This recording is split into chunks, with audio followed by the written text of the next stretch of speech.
It's vlog day afternoon here on the Dirty Pat Walsh channel. Apparently. Some days I just get lonely, you know?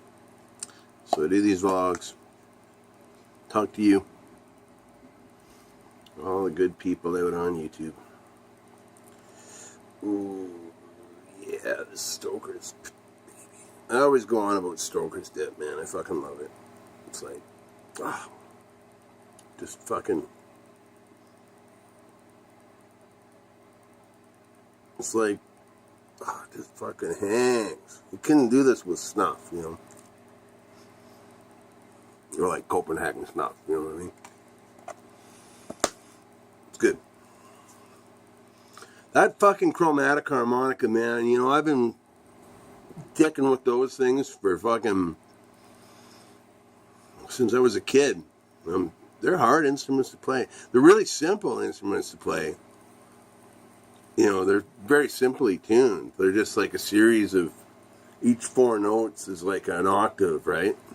And the blow and draw and the the slide gives all the sharps and flats. It makes a complete scale, right? So each set of 4, you know, it's simple as that. But when you're a straight up diatonic harmonica player, it's just such a different animal, you know.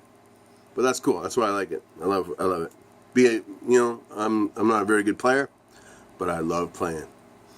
And a lot of harmonica players, most harmonica players I know, I don't personally know any other chromatic harmonica players. And I've really only, I think I met Son of Dave once, and he plays a little bit of chromatic. And I think that's the only one I've known.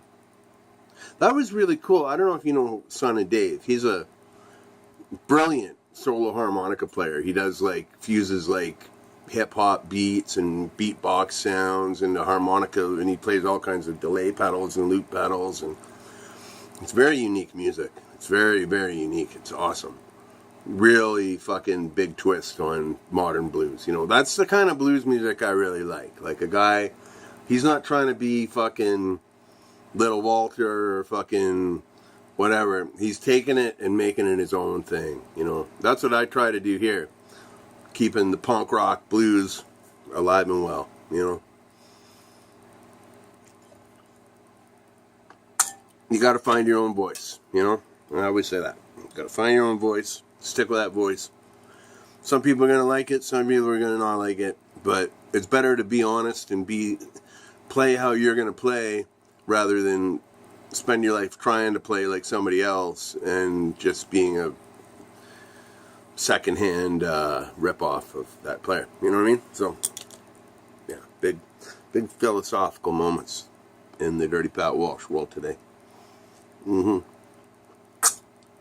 But I've been going through old stuff. Like I said, the vlog that I'm uploading right now has you know, I play this death metal or black metal album I made 10 years ago. I never even listened to. If you want to check that out, check out the video before this one. But I've also been finding lots of my tour journals. You know, I've always been a writer. I sit and write poems and songs and bits of prose and stuff. And I did, you know, I haven't written so much like that lately. But when I was on the road, I always had a road journal. You know, I have probably, I don't know, countless books, booklets, you know, books like this of road journal shit, right? So I just pulled it out, and I'm just gonna read the first thing that is in the book. I'm also doing this. I haven't read this since I wrote it, 2003, April 11. It's a poem I wrote called On Delivery, and I wrote it when the Silverhearts were playing in Kingston, Ontario. And that was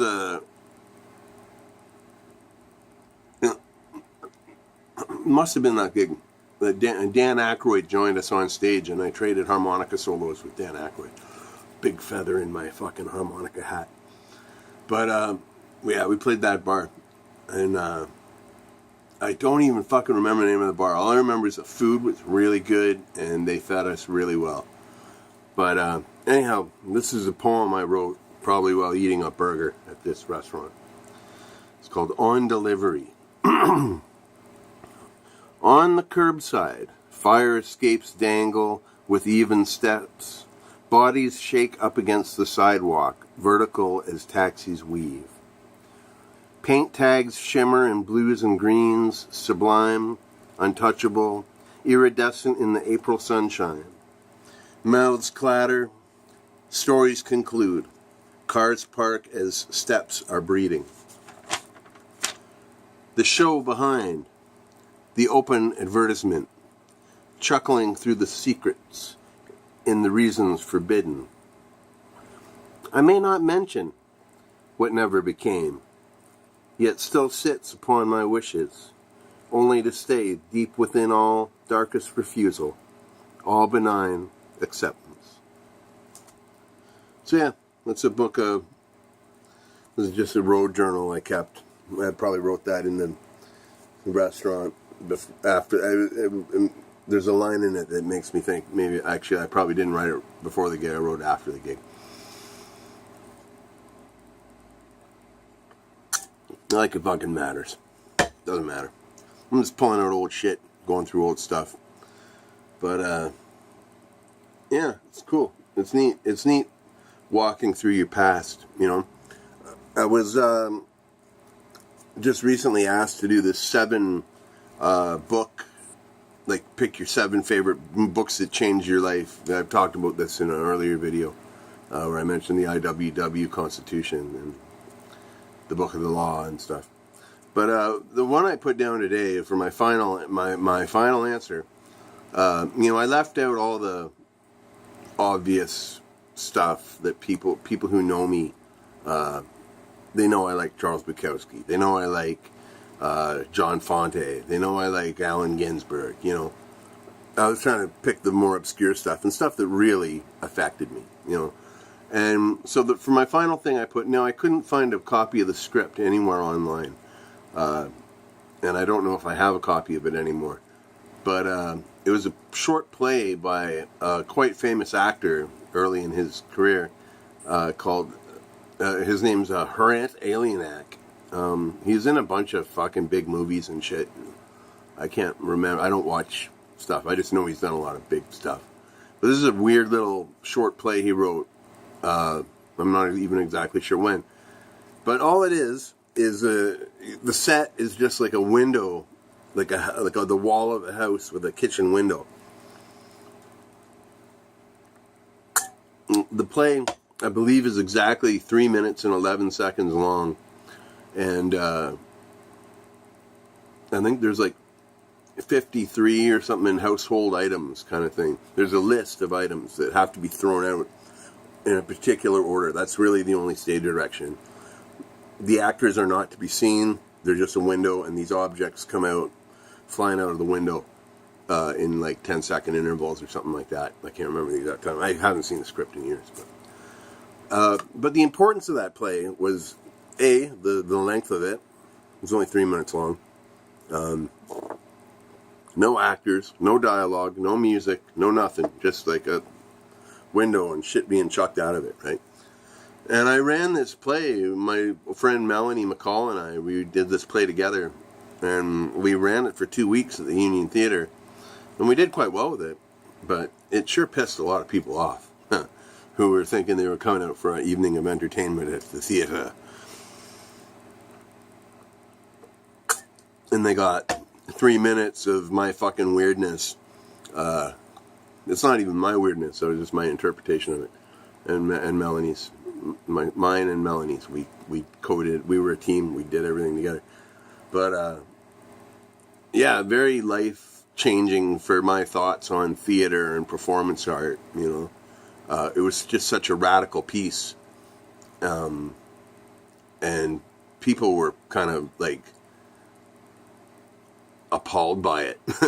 Or, you know, some people really loved it, you know.